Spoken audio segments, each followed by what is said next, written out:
In this video, we will learn how to add labels in Google Keep Notes. So let's start.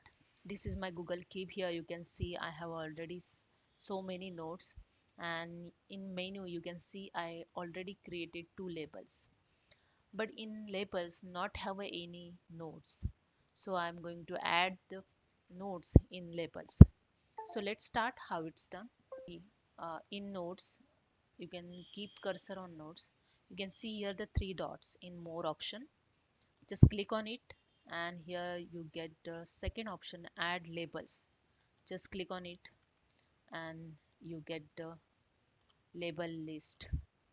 So I have two labels in Google Keep. So just tick on this box and add these notes in the any labels. So I want to add this note in important notes label. Just tick it. Here you can see the IMP notes label is added in on notes. Okay, now your second notes, I want to just add it. Click on the three dot, click on the add notes, my notes. I want to add here, add label, IMP notes, add label, IMP notes.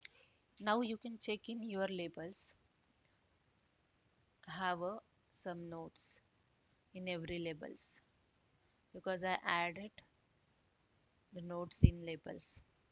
So hope you understand. If you like this, please subscribe my channel. Thank you so much.